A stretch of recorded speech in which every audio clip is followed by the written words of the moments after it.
All right, part 2 of this video on the second day, I believe, of fall, autumn. So let's cruise down this way. This is actually our Garden of Eden area. This was one of the first foci of our permaculture project here. We put the deer fence up so we could keep some of the food for ourselves. But the raccoons and the opossums don't seem to bother. They don't seem to have a problem with fences. They just come on in and do their thing. But the deer generally won't hop this 8-foot fence unless they really, really need to and can see the other side of the fence. That's my understanding. Anyway, I'm not gonna list everything we have here because we got a bunch of stuff growing. Got loquats in here. There's a pomegranate over here. And we're getting some pomegranate fruit, as y'all can see. Yay! More mulberry. Here's a native persimmon. And I know the sun's now peeking out, so it's going to be a lot harder to get good video. But we'll just try to soldier on through. Native pokeweed. Native pokeweed. It is an edible thing, but I think you have to boil it a couple times. Boil it. And what do we have here? Oh, here's some pretty native stuff. The sun's gotten so bright now I can't see if I've got this in focus. Hope I'm doing okay. How wonderful is that, huh? I'll take a nice screenshot of that later. Oh, what did I do? I hit something. Yeah, I love this stuff because yeah, I love this. I'll hit the wrong thing and then I don't know what I'm doing on the video and okay.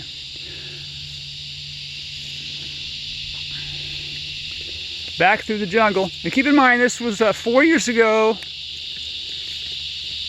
This was all grass, or what we would call rural smackdown. We smacked down everything with a gas-powered mower, gas-powered noisemaker, smack down everything into the earth, chop it up, and prevent whatever's trying to grow from growing. Most people call that mowing the lawn, or mowing the yard, or mowing the grass, but of course there's a lot of other stuff that was trying to grow here. And I'll give you an example of one of those right here shortly. If we look over this direction, I don't know if you can see it. I'll point towards it as I walk. That oak, what I call the barometer oak. And I guess that's more than 10 feet high now, maybe that's 12 feet. But that is the oak that has been growing since we quit mowing. Since we quit mowing, stuff started growing.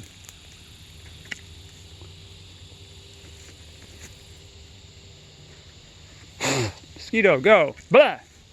It's fall, mosquito. Go. Fall away. Alright, let's move through the bananas. This is kind of an experiment on these bananas. I got 3 different banana stands growing. 2 of them are miscellaneous that I've pulled out of the woods, believe it or not. Or pulled out of areas where someone wanted me to clear out the bananas because they were in the way of the path, so they gave them to me. I was like, cool, thank you. And one of my stands is a dwarf Namwa that I got from Oliver Moore in Gainesville. This man knows his exotic fruits, he knows avocados and bananas real well and grows a lot of neat stuff in Gainesville. If you ever get a chance, get up to Gainesville, look up Oliver Moore for sure. He knows his stuff. There's the big mulberry. That's been giving us a lot of fruit. I've been trimming that back and using that as cuttings. That came from DeLand. That actually was plucked off the street in DeLand, Florida. And I've got blackberries over here growing. Of course, got these growing everywhere. Scarlet runner beans, they're happy and doing well. For some reason, they have not produce any fruit, any beans this year, any pods. Last year they did, and I even had some seeds replanted, and they produced again in the fall. Not getting any that I can see, any pod fruit production.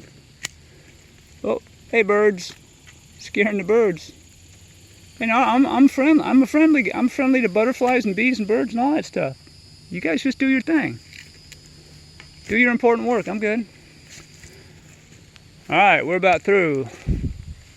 We're about through. Hey, you guys are trying to hide. It's funny. Lizards and birds try to hide from me. I can see you. I know where you are. I know where you are. I come in peace, and you leave in peace. See you. Bye. All right then. So that's what we're looking like here in the Garden of Eden after 4 years. And this spring, because we had a dog we were taking care of, we didn't do a lot of planting.